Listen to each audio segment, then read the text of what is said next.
Ladies and gentlemen, welcome to Talk Spicy. I'm Coach Gene Clemens. Thank you for joining me wherever you are joining me. Rate the show, comment, agree, disagree, but whatever you do, keep it spicy.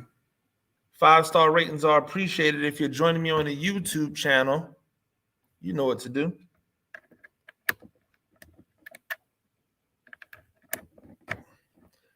It's been an interesting morning.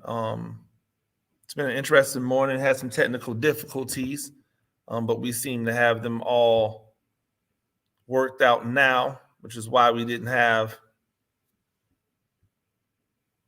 things going earlier today.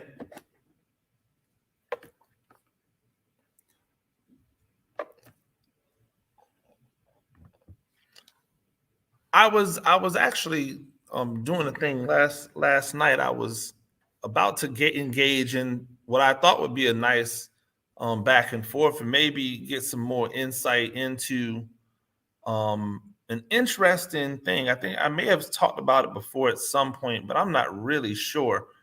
The University of Georgia, as it is, has been one of the most successful programs in the country. No championships, but they've been really successful. And yesterday, Christian Gokel works at ESPN Coastal, does a great job covering local and sports across the Southeast, especially in Georgia. Had made reference to a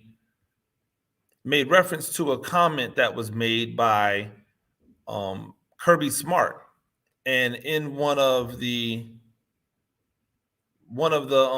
comments, or excuse me, in the comment, Kirby Smart said, and I quote, "I'd love to have the perfect quarterback. He runs 4.5, he's 6'4", and he reads things, and he's great in the pocket." And so then Christian Gokel wrote, "Well," and then posted a picture of this year's signee at University of Georgia. And when he made the reference, I was like, oh well, how tall was Justin Fields? And he made a reference to what year is it, as if that's the past. This is now. And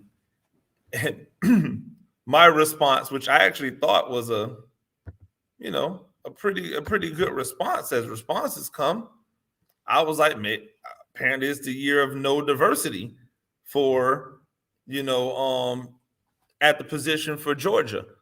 If you look at the quarterbacks that are on the roster for University of Georgia, you have JT Daniels, you have Stetson Bennett, you have the redshirt freshman Carson Beck, and then you have the guy that Christian was alluding to, which is Brock Vandagriff, who everybody has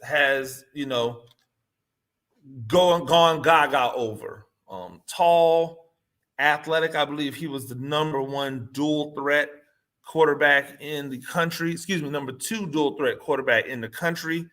I don't know why they have to label things dual threat, and I think that diminishes players. I don't think it actually does what they think it's supposed to do, but that's a conversation for another day. But for all intents and purposes, he's supposed to be the real deal. And so I get what Christian was saying. I completely agree with him. If that's what you're looking for, 6'4", athletic, can read defenses, make all the throws, then you have that guy, right? But my point is that you've had past tense. You've had that guy before, and you didn't use him.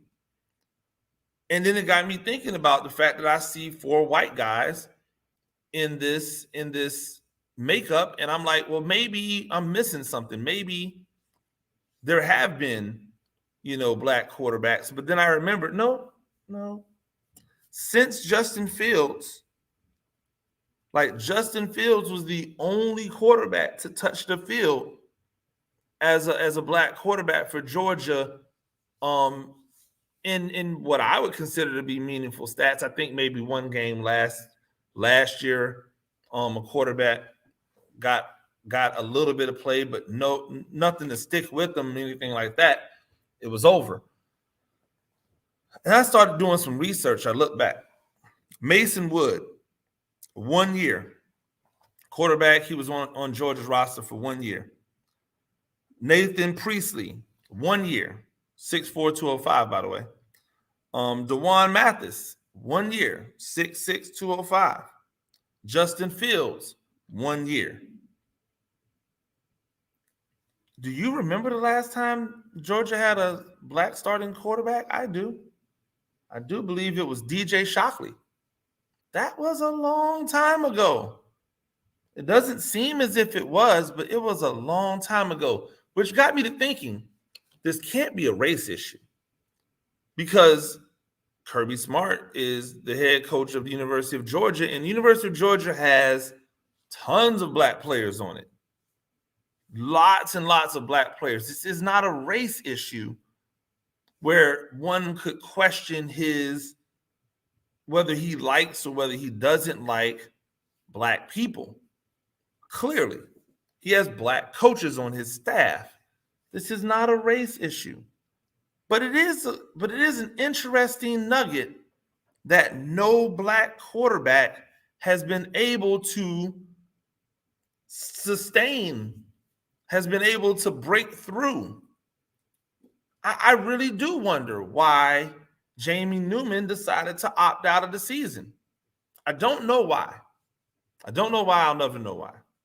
I wonder why he decided to opt out of the season. I wonder why none of these black quarterbacks, the four that I just named, lasted more than a year at the University of Georgia. I have no clue. But does anybody find it funny that the only people that are able to stick at the University of Georgia at the quarterback position are white? I mean, don't get me wrong. Like, again, look, man, Vandegrift looks like the dude, and he's got one hell of a head of lettuce. Like that red hair would be flowing. That stuff is flowing. This is not me questioning the players that are there. It's more of me going, how is it these other players have not been able to stick? So then I started looking around. I'm like, well, maybe Georgia's not alone. Maybe there are a lot of SEC programs who don't have any, black players at quarterback playing for them. Maybe this isn't something that's like a solitary thing. But I mean, let's look around. Florida, yeah. Mississippi State, they've had black quarterbacks, right? South Carolina, it's been a while, been a long while. Tennessee has a black quarterback right now. Ole Miss,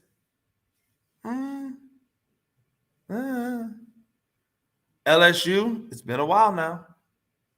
Well, no, I shouldn't say that. LSU, I take that back. They had a black, Finley was there last year. Auburn's had black quarterbacks.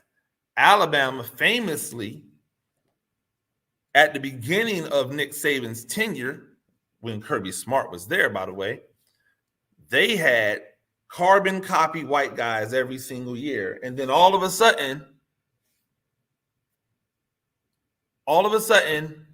when Lane Kiffin showed up and took the quarterback that they turned into a running back and put him back at quarterback, and he was able to lead them to a New Year's Day bowl game and had them in the hunt for a national title, the whole thing changed. Jalen Hurts all of a sudden came, right? Jalen Hurts all of a sudden started becoming to the mix, and then Tua, and then the only reason that Mac Jones ever touched the field was because Tua decided to leave early, and then we're back to it again. The young brother that's there now is doing his thing. He's a redshirt freshman, so he'll be there this year and next year before he's on. But I guarantee you, there's somebody else in the boat. Kentucky's had black quarterbacks. Missouri's had a black quarterback. Texas A&M has had a black quarterback. Vanderbilt. Has there been a black quarterback at Vanderbilt? I don't know, off the top of my head. But a lot of the dominant programs in the SEC, they've had black quarterbacks. The dominant programs in the country have had black quarterbacks. See, the thing that really weirded me out about this is that Justin Fields left Georgia, where they were using him as a wildcat quarterback, essentially. He leaves Georgia. He moves on and goes to Ohio State. And all that we were hearing was that, well, Justin Fields couldn't do this, and Justin Fields didn't do that. And then he went to Ohio State, not even a year later, and lit the college football landscape on fire. Was automatically one of the two best quarterbacks in the nation, and, in my opinion, outplayed Trevor Lawrence those 2 seasons. Outplayed the number 1 pick, outplayed the number 2 pick, outplayed Trey Lance, who was, I believe, the fourth pick, whatever, something like that, 3rd or 4th pick. So, like, when we look at what this is and how it's been perceived, I don't know what to make of it. Again, I'll say it. I don't believe for a second this has anything to do with Kirby Smart being racist. Nothing. Not even a hint of it. But isn't it interesting? Like, why? I would love to know, I would love to know why. I would love to know a reason. Because there has to be something, right?